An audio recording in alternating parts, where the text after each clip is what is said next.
Canucks win again. Let's go. 3 games straight for the Canucks. A 4-1 victory over the Ottawa Senators.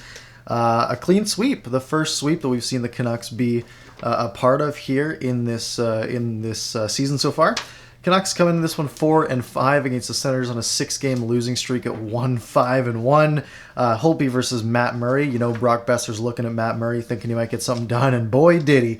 Obviously, Canucks looking for a 3-game winning streak. Adam Gaudette slotted in for Jake Virtanen, which we'll talk more about later, and Chatfield came in for Ole Juolevi. In the first period, about 4 minutes in, Austin Watson takes a penalty, sets a bit of a pick off of the face-off, so the Canucks to the power play.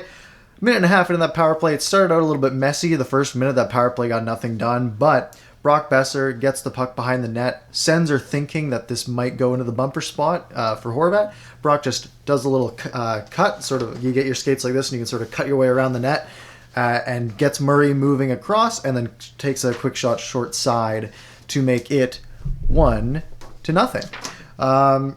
Later on in the first period, about 8 minutes in, Edler takes a tripping penalty. Great kill from the Canucks. One of our pluses for this one, spoiler, is the penalty kill. 9:11 to go in the first period. Boeser, Petey, and Hughes come in on a 3-on-2. Brock Boeser takes a shot that gets blocked by Zaitsev.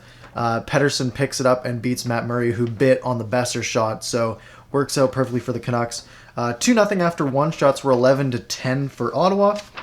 About 5 minutes into the second period. This is a beautiful play. Braden Holtby, puck comes down to him. Sens are making a change. Holtby steps up, sends the puck down the ice. Boeser and Pettersson are waiting for it. Pettersson just kind of does a little tap to make sure he gets the assist. Boeser takes it in, beats Matt Murray the second time in this one. His 8th goal in 6 games against Matt Murray to make it 3-0. Tyler Myers took a penalty about 10 minutes into the second period. Another penalty for Tyler Myers. Wonder how many PIMs he's up to. It can't be a low number. 5.5 to go in the second period. Thomas Chabot gets Ottawa on the board to make it 3-1. He sort of drove wide on Quinn Hughes, tucked it 5-hole on Braden Holtby. It was a nice goal, to be fair. A little bit later on, there was a bit of a scrum between Tanner Pearson and White. Canucks got a penalty or a power play from that. Another penalty later on in the period on Coburn. Nothing else much happening in the second period. Shots in the second period were 19-9 for Ottawa. So again, Braden Holtby keeping the Canucks in it with a 3-1 lead after 2. In the third period, early in the third period, Höglander with a absolutely lovely battle, steals the puck away, feeds it to Tanner Pearson, who takes a quick shot. Murray saves it. Pearson picks it up behind the net and banks it in. It goes post. Murray's back and then in the net to make it 4-1. Couple of other penalties here. Canucks end up taking 2 penalties. A 5-on-3 ensues for Ottawa, and the Canucks penalty kill was just outstanding again. I don't think Ottawa had a single shot on that 5-on-3. They had a couple that got blocked, but the Canucks just kept sending it down. Ottawa just couldn't get anything on net. So a great kill for the Canucks all game long. Last minute of the game, Tkachuk and McEwen had a bit of a scrap. It was a good fight, but that's about it. 4-1 final for the Canucks. Our game pucks for this one. Brock Boeser. Honorable mention, of course, Braden Holtby, who had an excellent game. But Brock Boeser is just he just lights up Matt Murray. I don't know what it is, but he has his number. And for Ottawa, we'll give it to Thomas Chabot. Scored the lone goal. He was fine. No one else on the Sens really stood out. I think Tkachuk had a pretty solid game, but I'll give it to Chabot for this one. Pluses and minuses. I've got a lot of pluses here, actually. A lot. First one is the Lotto line's back. They played really well tonight. We had Boeser, Miller, and Pettersson all looked like they were on their game. Miller had a lot of chances, a lot of hard shots that just didn't happen to go. Next up on our list is Braden Holtby, trying to maybe get a goalie controversy going. And I saw an article, I think it was from Daniel Wagner today, and it was basically saying the Canucks could really use a goalie controversy right about now, right? Having 2 good goalies, especially in this condensed season, would be huge. Holtby was great. So going into Saturday, I think you probably give it back to Demko, but I could see them, sticking with Holtby while he's hot. It could really go either way. Jordy Ben has been really good. He's just been solid back there. Him and Quinn Hughes actually work surprisingly well. Bo Horvat's line, him, Pearson, and Höglander are just so good together. Höglander's, he has such a good drive. Like, his motor is so good. Next one here, Canucks are going streaking. Like Schmidt said after game 1, you know, he wants to see the boys go streaking here. 3 games straight against the Senators. And look, that's a team that, you know, you have to beat. You know, you wanted to take 2 on this series. You win all 3. Great to get that going.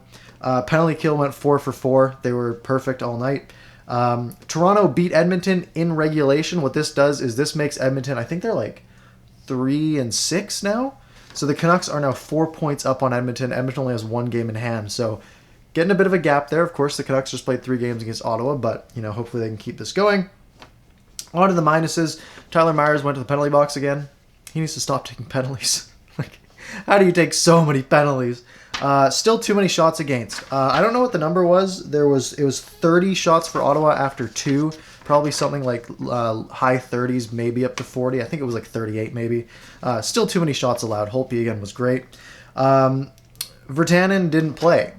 And obviously it's, you know, hard to get into the minus column when you don't play, but that's, you know, Gaudette had to slot in for him. I need to shotgun. You know, I bought a 6-pack solely for shotgunning weeks ago. Like January 12th. That was over 2 weeks ago. I've only had 1. And Gaudette, I noticed he only played, I checked his ice time after the second period because he wasn't really noticeable out there. He only had played 5:42 in the first 2 periods. I think he played a little bit more in the third. I also noted Zach McEwen only had 5:12 throughout the first 2 periods as well. Yeah, so summary for this one. The Canucks really had the chance to let the season get away from them. Coming in, you know, they were 2-5 coming into this series against the Senators. And they did what they had to do. You know, they could have been 2-8 after this. They could have been 3-7 after this. The bare minimum was to be 4-6, and it was like, okay, we can get hot and we can bring it back. But winning all 3, you're back to 500. It's a whole new season. You're in a playoff spot technically, and you got the Jets coming up, so that'll be a good test for them. And the Jets, without Pierre-Luc Dubois yet, still in quarantine. Canucks elevated the game. They capitalized against a team that they need to beat. 3 straight games. And you love to see that. Yeah, so next game, Saturday, 7 p.m. against the Winnipeg Jets on Hockey Night in Canada. Of course, we'll have a post-game recap after that. Also, tomorrow is our preview for that series against the Jets. Of course, before every little series or individual games against a new team, I'll have a preview video coming out for those. So be sure to stay tuned. Video tomorrow, probably in the afternoon at some point.